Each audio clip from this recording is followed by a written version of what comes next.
Okay, hello everyone. Welcome to PBI in 60 minutes. You can be anything.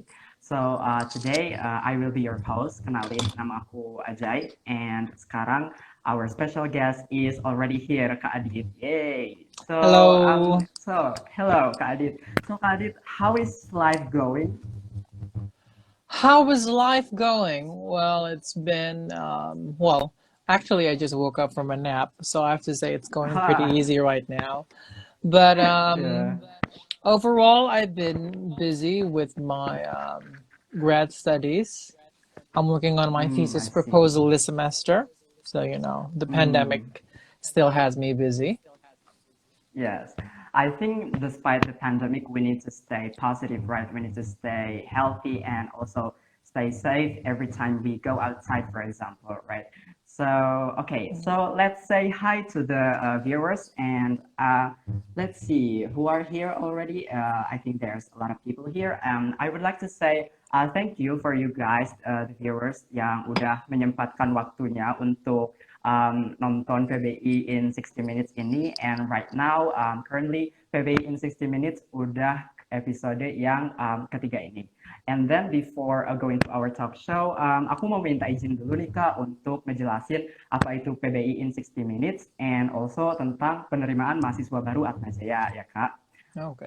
Oke, Silakan, silakan. Jadi buat kalian yang belum tahu tentang PBI in 60 Minutes itu apa, jadi PBI in 60 Minutes itu diselenggarakan oleh Himpunan Mahasiswa Program Studi Pendidikan Bahasa Inggris atau HMPS PBI, Fakultas Pendidikan dan Bahasa Unika Atmajaya, Jakarta. So, PBI in 60 Minutes ini basically yaitu suatu event acara bincang-bincang hangat, bincang-bincang asik selama 60 menit.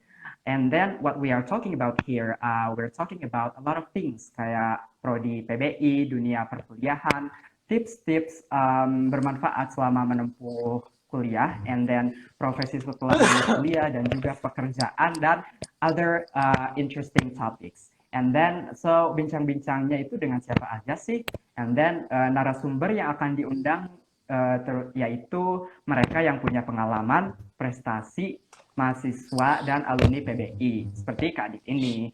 And then untuk teman-teman yang ingin tahu tentang penerimaan mahasiswa baru tentang Atmajaya seperti informasi pendaftaran, program studi apa aja sih di Atmajaya, and then beasiswa apa aja sih di Atmajaya dan lain-lain. Kalian bisa langsung kunjungi website Atmajaya di www.atmajaya.ac.id atau juga bisa kalau kalian ingin tanya-tanya, kalian bisa telepon dengan cara menghubungi nomor yang tertera di website tersebut. Jadi supaya aman di masa pandemi ini, kalian kayak boleh nelepon, and then teman-teman tidak perlu keluar rumah, and then kalian masih tetap aman, and then yeah. Okay, let's go to our talk show session. Okay, Kak Adit. Actually, I've read and seen your CV, and after reading your CV, I felt like, wah, kayaknya Kak Adit ini tuh orangnya multi talenta banget ya, kayak pintar bahasa Inggris, pintar ngajar, apalagi pintar acting ya, and then nulis juga bisa, and then apalagi speaking juga bisa nih. Nah, mungkin para viewers ini mungkin kayak masih belum kenal tentang Kak Adit ini siapa. Perhaps you could introduce yourself, maybe your name, kayak tahun berapa kuliah, angkatan berapa, and then tentang pekerjaan Kak Adit sekarang. Oke, ini pakai bahasa Indonesia aja kah atau bahasa Inggris? Boleh di-mix. Oke. Jadi halo, nama saya Aditya Pradipta. Saya lulusan pendidikan bahasa Inggris. Saya masuk tahun 2014 dan saya lulus tahun 2018. Dan sekarang sejak tahun 2019 saya sedang melanjutkan studi di S2 di bidang linguistik terapan bahasa Inggris di Atma juga. Let's see. Sebenarnya saya sekarang ada kerjaan nggak sih? Nggak ada. Sebenarnya saya sekarang masih mahasiswa, tapi kadang-kadang saya I do freelance work. Kadang-kadang misalnya ada yang minta jadi jurus bahasa Inggris, atau misalnya ya sebelum pandemi ya, I was quite active as an actor Hmm. Well, ya, dan sebelum kuliah juga, because it's very time consuming. As seperti yang kebanyakan guru-guru tahu ya, yang sebenarnya yang saya rasakan adalah dalam mengajar dan bermain di panggung itu adalah dua hal yang lumayan mirip, dan both of them are challenges of their own. Selain itu, I am a writer, both in fiction and non-fiction. Fiction lebih ke hobi, untuk non-fiction lebih ke arah akademik ya. And that's pretty much about me, really. That's for now. Okay, okay. That's very interesting. Like kita juga bisa tahu nih kalau Kak Adit ini tuh kayak multi talenta gitu. And then at the same time Kak Adit ini sedang kuliah and then dapat kerjaan acting juga ya Kak. Oke. Okay. And then Kak Adit ini kan dulu itu masuk jurusan PBI ya. Mm-hmm. Yes. Okay. So I would like to ask. So, what made you decide to join PBI actually? Like, what is your reason to join PBI? Jadi menarik ya, waktu itu saya masuk tahun 2014. Sebelum tahun-tahun itu, pada saat itu masuk jurusan-jurusan kayak yang sekarang, oh ya masuk psikologi lah, masuk hukum, masuk kedokteran gitu. It wasn't all as big as it is now. Jadi ya waktu masih SMA, I wasn't really thinking about mau masuk jurusan mana gitu loh. Waktu itu sebenarnya ngarahnya ke UI, terus nggak dapet. Lalu masuk ke Atma, pilihan apa aja nih gitu kan. Yang saya merasa cukup dekat dengan my interests, psikologi, dan oh ya nih bahasa Inggris. Oke, gitu. Dan waktu tes, ada tes tertulis gitu ya. Nah, kemudian untuk yang bahasa Inggrisnya, tesnya wawancara, and I was just very comfortable pas pertama kali diwawancara waktu itu Pak Bobi dengan Bu Eli. It was a very nice experience, dan di situ saya melihat bahwa mereka sangat peduli sebagai pendidik, sebagai lingkungan akademik ya. And I was just looking forward to it. Walaupun mungkin sebelum-sebelumnya saya nggak merasa bahwa ini kan pendidikan. Did I really want to be a teacher? Awalnya mungkin saya nggak berniat ke sana. But then 4 years, and those were the rather best 4 years of my life thus far. Oh, I see. So basically, English is like already your passion, right? Or you have apa itu namanya panggilan jiwa untuk memilih jurusan bahasa Inggris, bukan begitu, Yeah. Kak? I would Yeah, definitely say that. Okay. And I heard something extraordinary from you. I mean, you worked as an actor and also as well as a student, right? And how did you manage that? I mean, it's quite hard, I think. Oh, it is hard because when I was on the stage waktu tahun 2018 waktu saya masih aktif banget, I was constantly thinking, acting is not a science. When I was on the stage dan misalnya lagi latihan gitu ya, terus kayak mikir-mikir, oke, ini kayaknya kata sutradaranya, kata stagemannya masih kurang apanya gitu kan bingung ngomongnya. Sementara kan kalau misalnya dalam belajar dan mengajar ya kan kita tahu ya kita kurang di mana, ada sainsnya gitu. Ya, tapi berbedanya adalah misalnya dalam belajar dan mengajar, ya harus diketik semuanya gitu, dan harus kita lakukan juga semuanya gitu. Both are very challenging. Dan bagaimana caranya bisa memanage dua-duanya? Sejauh ini I can only do one or the other untuk full ya.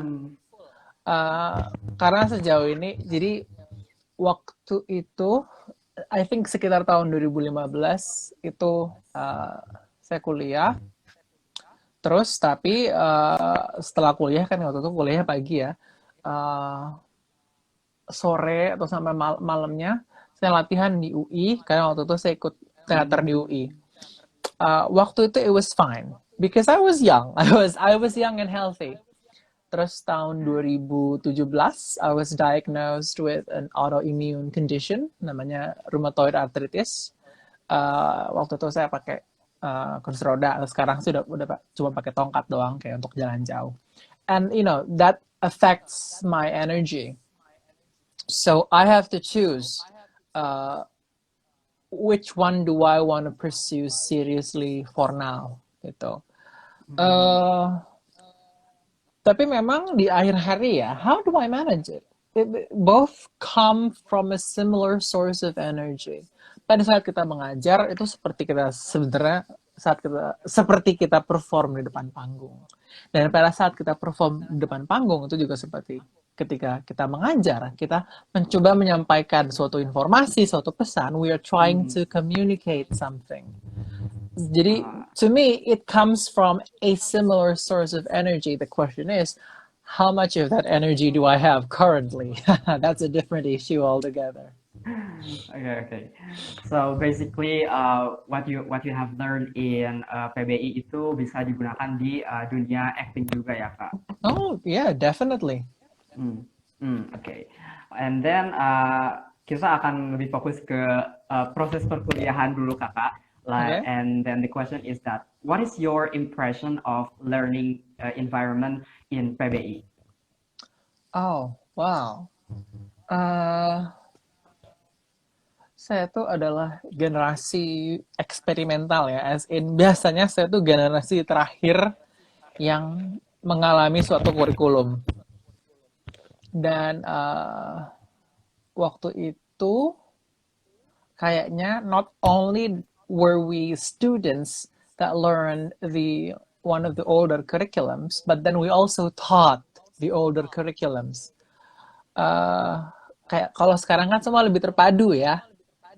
Hmm. Maksudnya dengan apa yang Yes. kita pelajari di kampus dan juga apa yang nanti kita ajari pada saat kita magang. Uh, so is it challenging? Oh yes, it was challenging, and it's mungkin berbeda dengan sekarang ya, dengan availability kelas yang macam-macam. Tapi one thing that is definite about my experience di PBI adalah it is a learning environment. Wholly, it is a learning environment. Karena pada saat saya masuk ke situ, benar-benar kayaknya nggak ada yang main-main. Kalau ada yang main-main juga ya paling cuma satu dua orang gitu ya. Kayak kalau lo mau main-main, lu mau ngapain sih? Lu mau jadi apaan gitu ya? Because Yeah. pada saat misalnya gue mata kuliah umum gitu ya ketemu anak-anak jurusan lain, I don't mean to talk badly of others gitu. Tapi mungkin kok kayaknya kalau mereka ngerjain tugas kok gini amat, nggak terlalu serius gitu. And then I realize karena kita di PBI we are taught to be in a certain discipline dalam mengerjakan soal, dalam bertanggung jawab. I mean, we are teachers to be, and people expect something from teachers. Jadi kayak, aduh, kayak misalnya waktu itu ada anak dosen lain, dia ngerjain tugas, tapi tulisannya buat dosen padahal ngaco, penuh dengan singkatan, kata-kata informal gitu. Sementara kita kan tahu, as teachers, do we really want to read this from our students? Is this acceptable? Hmm. So, yeah, one thing that struck me about PBI adalah we learned early on how to be professional, dan itu bisa dipakai di jurusan dan bidang manapun. Hmm. Yes, I think I couldn't agree more to Kak Adit. And then yeah, what we have learned in PBI itu kayak sesuatu something that yang bisa jadi skill how to become professional, and then it will be very useful in the future in the job field, for example, right? Right, And right. then let's go to the next question. Kak Adit ini apakah salah satu mahasiswa yang aktif? Kayak apakah pernah bergabung dalam suatu organisasi atau UKM kah? So here's the funny thing about me. Ketika ditanya apakah Adit mahasiswa yang aktif, I would have said no. I would have said saya mahasiswa yang iseng. uh, How because was that? because saya waktu itu mikir-mikir kayak ini, it would be nice kalau misalnya bisa ikut UKM apa gitu ya. But then I feel like kok kayaknya kurang cocok sebenarnya. I personally would have like ikut karawitan ya. I think it might have been fun. Tapi kemudian saya mikir ya, waktu itu apa namanya, ada proses pengenalan sebelum masuk kuliah, dan dosennya waktu itu dari psikologi kalau nggak salah apa kedokteran, dia ngomong tentang membagi waktu, and I think that's something that kita belum terlalu belajar waktu SMA. Nah, di situ saya mikir ya kayak, oke, kalau misalnya saya melakukan aktivitas ekstrakurikuler ini, how much free time would I have untuk di luar kuliah for my social life, for my interest outside of college. Saya sih mikir ke situ gitu. Karena saya orangnya selalu mikirnya gini, oke, kalau saya melakukan ini, saya ada waktu istirahat atau enggak? Not that I'm lazy, but I know my capabilities. Nah, tapi ujung-ujungnya juga saya biasanya masuk ke acara-acara event-event, biasanya ngurusin acara, because that's the sort of person I am. Biasanya kayak sebenarnya ya saya lebih mending ngatur acara dibanding jadi MC, because when you have to be an MC or a moderator, you have to be sort of nice, and I don't think I'm that nice, to be honest. You have to have the gift of bisa bercakap-cakap gitu kan. So mostly I like to manage things from behind the screen. Tapi kemudian pada saat saya semakin terbiasa kayak micro teaching ya, mengajar berada di depan orang-orang gitu, mau nggak mau kita sebagai guru juga harus bisa belajar manage situasi sosial seperti itu. Dan ujung-ujungnya waktu itu saya termasuk generasi pertama yang membangun apa sih waktu itu namanya, perwakilan mahasiswa. Jadi bukan apa ya levelnya ya, bukan HMPS, pokoknya di atas yang fakultas deh. Ya, apa sih yang organisasi fakultas tuh namanya? Tingkat universitas ya, tingkat Enggak. universitas. Jadi enggak di bawah universitas tapi masih fakultas ya pokoknya. I don't even remember. It's an early day for me. Tapi basically di situ kita menyampaikan concerns kita terhadap jurusan kita masing-masing di fakultas. Dan menurut saya itu sangat penting ya untuk setiap angkatan atau setiap jurusan lah setidaknya punya representasi yang bisa kemudian saling diskusi. Ini kita ada isu apa aja, dan itu bisa disampaikan ke orang-orang yang punya wewenang, dosen-dosen. Karena saya lihat di univ-univ lain, oke, ada organisasi mahasiswa dan mereka aktif, tapi ketika ada sesuatu yang kurang srek atau kurang benar dalam universitas, apakah mereka komplain dengan penting, dan apakah pesan itu sampai? Dan saya merasa setidaknya di jurusan kita ya, di fakultas kita itu sampai. Pada saat ada saya merasa kayak ini kurang cocok, apa misalnya dosen ini kurang profesional, apa ada rekan mahasiswa kita yang kurang bagaimana gitu, bisa kita rundingkan, bisa dikerjakan gitu loh. Dan I think that is a very good sign of a progressive environment. It's a very democratic environment di mana Anda sangat mengapresiasi gitu loh adanya organisasi dan orang-orang yang bekerja sama. So selain dari ikut-ikut event-event gitu, waktu itu saya ikut organisasi itu.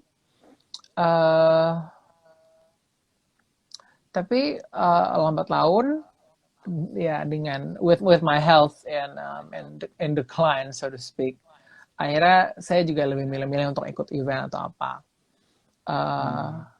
Interestingly, saya waktu itu ikut acara charity waktu itu buat datang ke panti jompo. Dan itu dari swim and dive team, and I wasn't in the swim and dive team. I can't even swim. Ah. Tapi ya, that was kind of nice karena I like old people. Dan kebetulan waktu itu kita cukup tahu. Dan oh ya, one thing that I like about Atma adalah kita banyak sekali aktivitas-aktivitas untuk pengabdian masyarakat. And Hmm. I think that shows real character about sebagai mahasiswa, dan you learn that the world doesn't center around you. You also have to more or less serve other people. Hmm. So yeah, that taught me a lot about being active in college. Ya, I think ya, I can say that Kak Adit emang aktif sih, kayak bener-bener aktif. I think more than active, kayak gitu. And then let's go to the and then let's go to the next question. Okay. Selama Kak Adit berkuliah ini, apakah apa cita-cita Kak Adit atau mimpi Kak Adit itu? Apakah memang dari dulu ingin menjadi aktor kah? Dan sejak kapan kalau misalnya sejak kapan punya mimpi untuk menjadi aktor kayak gitu? Hmm. Nih, kata-katanya very whimsical ya, mimpi. I never, Jai, I never really had big plans for myself. Hmm. I knew who I am. I knew who I am before I entered sebelum gue masuk jurusan. Dan tapi whoever it is that I wanna be and whatever it is that I wanna do, menurut saya itu urusan nanti. Karena saya sadar betul bahwa pada saat saya belajar, saya sedang memproses about what my capabilities are. Kalau ditanya dulu misalnya, adik pengen jadi apaan? I don't know. Waktu saya TK, saya pengen jadi peternak bebek. That's interesting. Because I like ducks. Tapi ya kemudian kayak waktu itu, actually there was an interesting experience. Waktu saya masih TK, saya ada ikut ekskul gambar, satu TKA atau TKB gitu. Dan saya ketemu senior saya yang kelas SD kelas 1. Lalu dia nanya ke saya kayak, kamu kalau udah besar mau jadi apa? And I think I said, aku mau jadi guru. I think that's what I said. Terus I asked back kayak, kalau kamu mau jadi apa? Dia bilang mau jadi Power Ranger. And that was the first time I rolled my eyes like. But I think That's hilarious. But that was a turning point I think in my life. Looking back ya, kayak maksudnya sejak saya kecil pun saya tahu bahwa there's something I want to do in my life. Dan ujung-ujungnya saya tertarik dengan seni, and expressing myself. Dan awalnya saya lebih mikir ke sana, but I know that for me personally, misalnya saya nggak bisa jadi artis sinetron lah atau film lah yang I can't be instantly famous. I'm not even looking for fame. I'm just looking for work, good work. Dan makanya bagi saya mau nggak mau seni dan acting menjadi suatu a side thing. Maka saya lebih fokus ke pendidikan. Tapi ternyata justru dengan kemampuan kependidikan saya, justru bisa memfasilitasi hobi itu. Dan sebaliknya, hobi itu juga bisa memfasilitasi kemampuan profesional saya gitu loh. And I think that's what's really nice about it. Karena ya, other than mungkin kita di PBI juga mempersiapkan kita untuk ngapain aja gitu ya. It teaches you to be a professional worker, you work hard. Tapi juga bagi saya personally, it also led me to the path that I will in life in. Okay. For the next question, I think this has something to do with the previous answer. The question is like this: kenapa tidak menjadi guru atau pengajar saja? Karena kalau saya lihat Kak Adit ini tuh punya banyak prestasi dan juga pengalaman mengajar yang sangat luar biasa kayak gitu. Kenapa gak jadi guru saja? Yeah, kenapa nggak jadi guru aja kan? Kalau jadi guru dapat diskon di hari guru. Um, to me, ya memang saya nanti rencananya memang mau jadi guru, but not really kayak guru sekolah, tapi dosen dan researcher karena memang saya tertarik dengan riset. But I mean, I could have been a teacher, pas lulus. Tapi personally, I was not that I was against it. Tapi saya merasa bahwa I'm not a very orthodox person I'm not a very normal person. Dan if I was expected to be a teacher, and I know I'm old, but I'm still relatively young. So I feel like I want to have some freedom. Not that you can have freedom as a teacher, but then as a teacher, there's a lot to be expected from you somehow. For example, I have to cut my hair probably, and I don't think I'd like that. Ya pengen nikmatin gondrong aja dulu gitu loh. At least sebagai researcher atau dosen bisa ada negosiasi lah di situ ya. Okay. And then let's go to the next question. So this is regarding the process learning in PBI. So in what way did the learning process in PBI help you to sharpen your speaking and writing skills? Karena berdasarkan yang saya tahu itu kakak pernah menjadi speaker di beberapa event dan juga suka bikin skrip kayak gitu. Yeah, I think funnily enough, when you mention my CV and that I'm multi-talented, sometimes I don't feel like I'm multi-talented. I just feel like I like to do a little bit of a lot of things. Dan kebetulan yang dianggap multi-talenta di saya ini ya adalah hal-hal yang memang diajarin di PBI, reading, writing, speaking, listening. Dan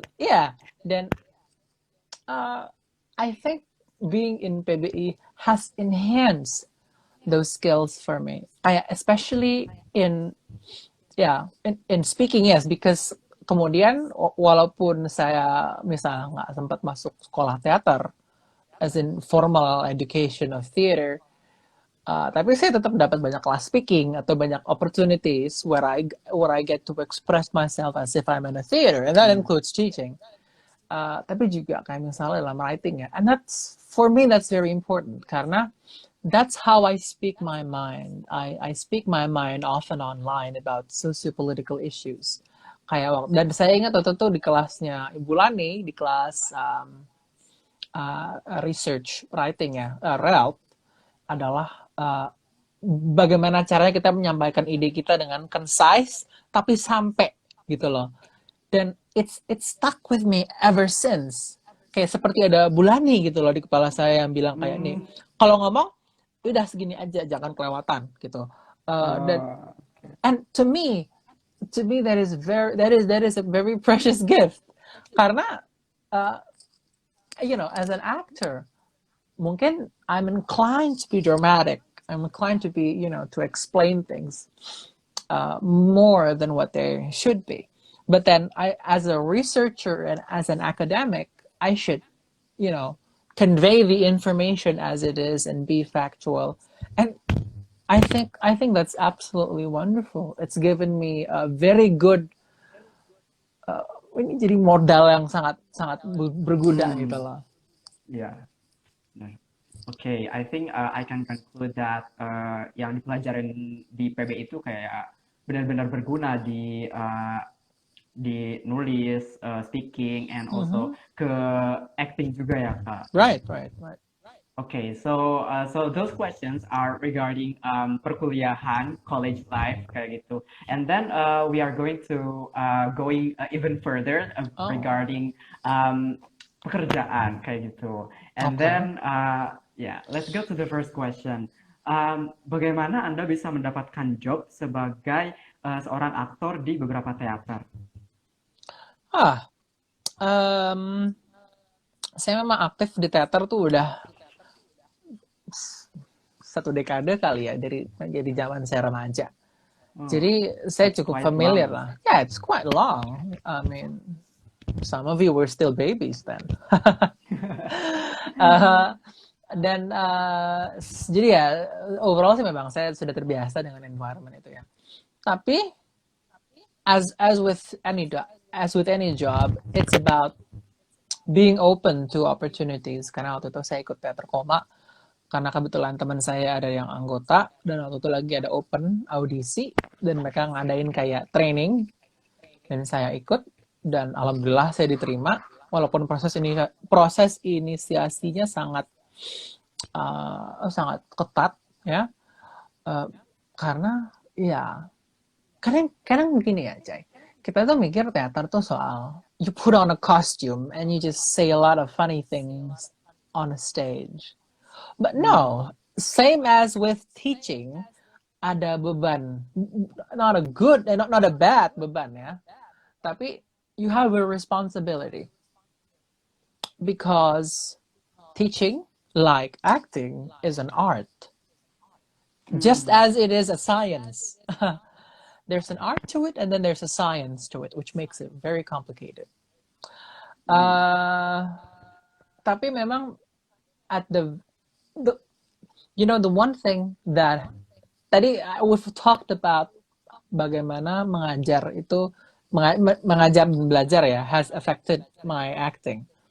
But then I've also learned the benefits of what I learned from acting untuk belajar dan mengajar.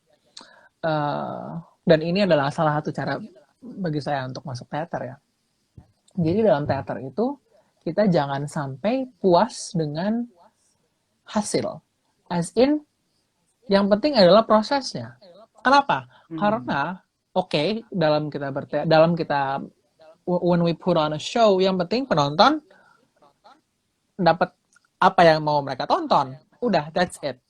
Dan what do we do to get there? And that requires teamwork. That requires hard work. That requires a lot of self-reflection and processing.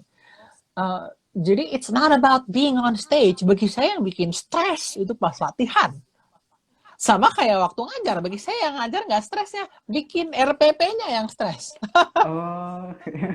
Gitu loh. Iya. The process is very important. Nah, jadi dalam teater ya kita bisa mulai pertama ya dengan finding opportunities, kita bisa ikut audisi, kita bisa tanya teman-teman kita gitu. Tapi hal yang paling penting yang bisa kita lakukan untuk mulai adalah you have to be ready to process dan mengorbankan waktu, mengorbankan energi, and you learn a lot about yourself. You learn to be a little less selfish. Karena mengerti bahwa you're part of a bigger thing. Yes, I think to conclude, you find Kak Adit bisa mendapatkan jobs menjadi aktor itu adalah of course finding opportunity kayak gitu ya. And then if misalnya kalau kalian nih para viewers, kalau misalnya kalian kayak pengen acting juga kayak Kak Adit and then you find opportunity, I think it's better for you to kejarlah kesempatan itu and then but then at the same time you have to be of course ready for the process like Kak Adit Benar. And then let's go to the next question. Kira-kira nih sudah berapa banyak Kak Adit tampil dalam pertunjukan teater? Oh. Kayaknya banyak sih ya. Ya, I mean untuk profesional ya, let's count. Pertama kali waktu SMP, Teater Tanah Air. Kemudian Teater Fakultas Hukum UI, Teater Gereja Komunitas Anugerah, Teater Koma. So 4 professional performances, if I'm correct. Dan di luar itu ya banyak kayak misalnya kelas speaking. Waktu kuliah juga we had mini plays, or there are also waktu itu drama di PBI tahun 2017 saya, apa 18 saya yang nulis. Saya nggak ikut. I wanted to, tapi kayak waktu itu udah mahasiswa level akhir, tingkat akhir. But I did contribute in a way karena waktu itu ada karakter bayi, and I made the sound. So technically I was on the stage. Oh, okay. So ya lumayan sering lah, tapi uh, lebih sering my personal stage, you know, di sosmed lah untuk iseng-iseng bikin apa. Itu yang lebih sering, hampir tiap hari gitu loh. Life is a stage for me. Okay. So like quite a lot ya, jadi banyak. And then let's go to the next question. The question is, kalau boleh saya tahu nih Kak, apakah menjadi seorang aktor itu sukarelawan atau mendapatkan upah? Well, untuk kondisi di Indonesia ya, di mana di sini saya ngomongin teater ya. Di Indonesia teater itu masih belum bisa menjadi industri. Jadi uh, kalau saya pribadi ya, saya ikut teater karena hobi. Ya, apa kita dapat upah? Ya, of course. Ya kita kerja keras, kita dapat upah dong. Tapi banyak juga ya tergantung teaternya ya. Apakah teater ini untuk for profit atau apa? Tapi makanya itu penting bagi kita untuk reflecting terhadap diri kita sendiri ya, kayak what are we looking for? Karena misalnya dalam berteater saya kenal orang-orang yang full time kerja di teater, dan kebetulan karena teater ini tahu kondisi mereka, jadi disupport as if this is their full time job. Tapi bagi saya ini kayak freelancing gitu loh, karena tidak seperti di ya let's say Amerika ya, di mana orang-orang can be employed full time as an actor. The situations are different. However, acting itu kan nggak cuma di teater ya, bisa sinetron, TV, atau film atau iklan. There's a lot of opportunities, or bisa aja untuk mock up, digital stuff. There's a lot of opportunities for people who are able to orang-orang yang pinter ngomong dan pinter tampil. There's a lot of opportunities for that. Tapi itu semua harus tergantung terhadap apa yang sebenarnya kita perlukan. Dan bagi saya, ya dengan kondisi Indonesia ya, acting itu primarily about apa kontribusi kita bagi budaya dan seni, daripada it is about for profit. For me, it's the success and the glory of hard work, of building something, of creating something. Dan saya rasa sih at the end of the day, for me that's more important.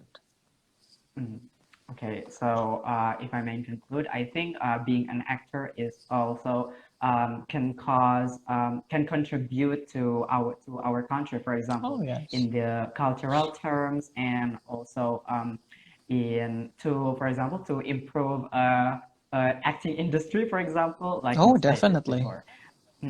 And then let's go to the next question.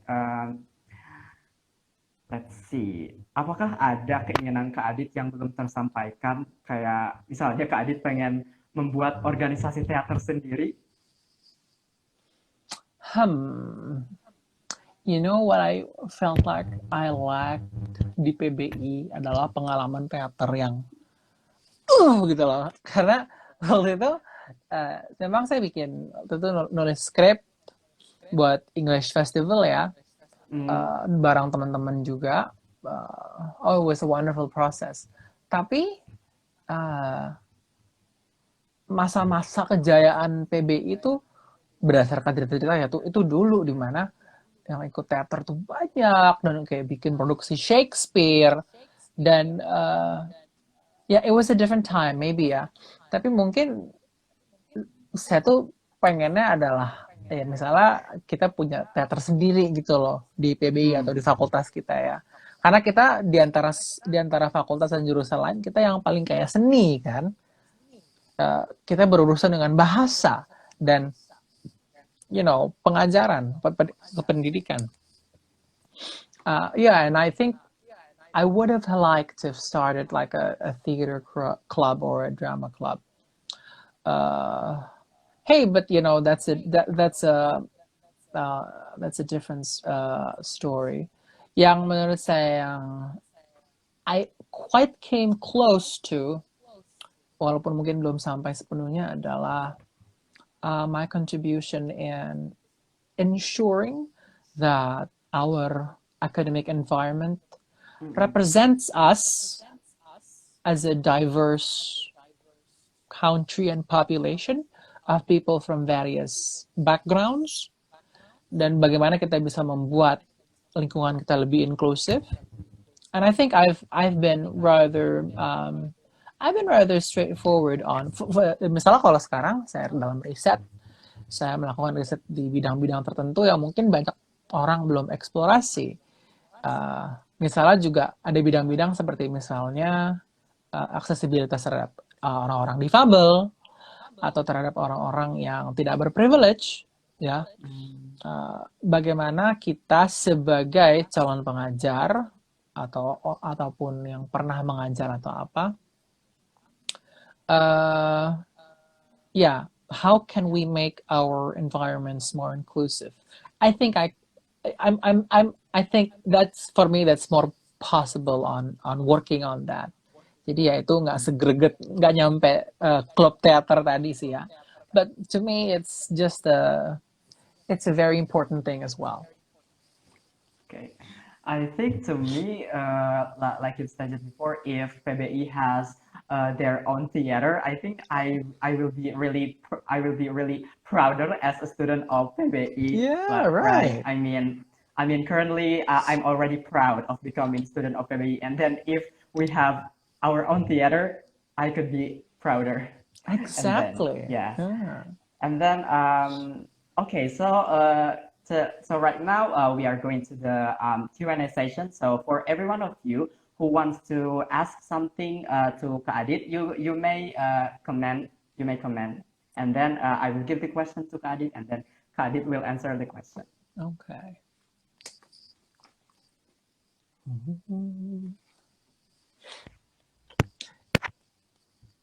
Is this being recorded, or like do you like save it later usually?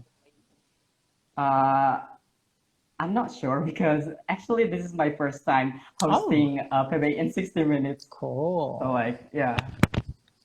You see, even this is like, it shows your abilities sebagai anak PBI, you know? Yeah, You're able yeah. to, if you're able to do these things, it shows that what PBI Mm, has taught you. Yeah, kayak mm, it's, not everyone can do this, you know. Sometimes it can be awkward for people. Tapi ya, kita ya misalnya sebagai guru ya yang di depan murid, ya udah ngeng aja gitu kerjain. Just, work through it, yeah. right? Right, right. Like I think like what I've learned in various courses such as public speaking. I think what I'm doing here right now is of course supported by my English courses during lecture, for example, public Okay. speaking, right? And Yes. then yeah, no question. Just, I think come on, guys. somebody asked what is up. I'm good. Okay, so I think we need to wait for Sure. 2 No minutes. problem. So which batch are you from? Are you like 2017? 2019. 19. So like, Okay. so I'm quite new here. Okay, good. I do enjoy seeing the new generation of baby students. I think some of you even have more potential than people from my batch. Some of you show very distinct personalities. Waktu pas angkatan saya, I think I was the weirdest one, probably. Why But do you say that? yeah, because I just felt like I was, I mean, I love them. They're my friends, but they're so normal. But then when I see you, I see that some of you are weirdos. And that's good. I feel like that's good. If you want to be a teacher, you have to you have to learn to be a weirdo. Okay. I think we will almost reach 60 minutes here. So I think is it okay if then the viewers have a question? They will just ask you through DMs, Oh, sure. or you have. Oh, okay. Okay. That's So very much okay. viewers, if you have questions for Kak Adit, you may message him through DM. Okay. Or So they can actually comment. there. They can comment on the video. Maybe that would be better as Oh well. yes. Yeah. Oh, okay, okay. And then actually there are still three questions here. So and then we have 10 minutes left here. So Okay. I think we can go with. So the next question is dalam mempersiapkan diri memasuki dunia kerja, apakah ada tips and tricks yang bisa kakak berikan untuk kami mahasiswa atau yang masih mengenyam pendidikan? Dan seperti kemampuan apa saja yang perlu kami miliki? Tergantung dengan, ya, of course jawabannya tergantung apa yang kita targetin ya. Tapi memang yang paling penting adalah apapun pengalaman itu, kita harus bisa belajar apapun dari pengalaman itu ya. Take it as a learning opportunity. Karena saya rasa banyak dari generasi kita yang we do work dan kita kayak aduh kayak nggak nyaman gitu. You know what? That's okay. It's good that you're honest about what you feel about what you do. Tapi sometimes just maintain lanjutin aja gitu loh. Karena kadang-kadang in processing, we do learn something. Waktu saya teater, saya merasa ini kok berat banget gitu loh. This is something that I should enjoy. Tapi memang sebenarnya prosesnya memang seperti itu. It's hard. Learning new things is hard. Jadi jangan takut salah lah apapun itu ya. Dan apapun itu, do your research ya. Sekarang udah nggak zaman, nggak tahu gimana ada pengalaman atau apa. Cari di medsos, cari di LinkedIn, kalau nggak ngerti apa-apa research di Google Scholar, you have to be proactive these days, I feel. Yeah, I think current generation has a lot of sources to be to improve their skills. Like we are provided with internet, we are provided with a lot of platform that can help us in improving our skills. Yeah, right? exactly. Yeah. And then the next question is, apakah ada saran untuk anak SMA atau calon mahasiswa sekarang ini yang mungkin masih bingung menentukan mau kuliah di bidang apa dan di mana? To me, well, again, kalau memang if you're somehow good at English or you're comfortable in English, masuk PBI, and you don't really have to be a teacher, You can be a lot of things. Lulusan PBI nggak cuma jadi guru, walaupun it's good to be a teacher. Ada yang jadi penulis, ada yang jadi HRD, ada yang jadi kerja di bisnis. Lots of opportunities. Karena skill yang di-provide di PBI itu bisa dipakai dimanapun. It teaches you if something teaches you to be a teacher, then it means that you're able to communicate ideas in a simple way, and it means that you are able to be responsible for your work. And I think these are very important skills. So pay attention to yourself, to what is it that you're good at, and pursue it. Kalau misalnya nggak tahu, find out, because there's always something that you can pursue and improve. Okay. So I think yes, of course, if you join PBI in Atmajaya, you can be anything. Of course, that is the tagline of our event today. I mean, you can be HRD, you can be a writer, you can be an actor like Adit. Yeah, I think there's a lot of opportunity to become whatever you want. Yeah. That's true. And then this is the last question. Adakah saran untuk calon-calon mahasiswa yang masih ragu-ragu untuk masuk ke jurusan pendidikan bahasa Inggris? Don't be worried kalau misalnya merasa bahwa aduh kayaknya gue nggak cocok nih jadi guru. It's okay. I don't feel like I should be allowed near teenagers karena I can be just as bad as them. But I found it very comfortable to work with people, whether it's my seniors, senior teachers, or with those younger who are my students. Pada saat kita belajar menjadi guru, kita belajar menjadi we learn to be a lot of things at once. Kayak misalnya dalam contoh tadi, dalam bekerja dengan senior guru atau junior kita murid gitu loh. We learn how to communicate with people from various ages. Sebagai guru, kita kan pasti ketemu orang dari berbagai macam umur, ya kan? Dari anak kecil lah, atau remaja lah, sampai orang tuanya gitu. Orang yayasan lah yang tua-tua gitu kan. You learn a lot. Dan skill itu sangat amat kepake. Believe me, pada saat when you learn, kayak misalnya lagi di ruang guru, basa-basi sama guru, that's a skill. Kemudian lagi istirahat, ngobrol sama murid, that's a skill. That will be useful anywhere. So, gak usah khawatir lah, misalnya if you're not sure if you want to be a teacher. It's okay if you're not sure. Nanti you can make up your mind later. Tapi yang penting, trust the process. Okay. That's a very good motivation. I think, me myself are also motivated by what you have stated before, and then yeah. So we have lived for 54 minutes here, so I think that's enough for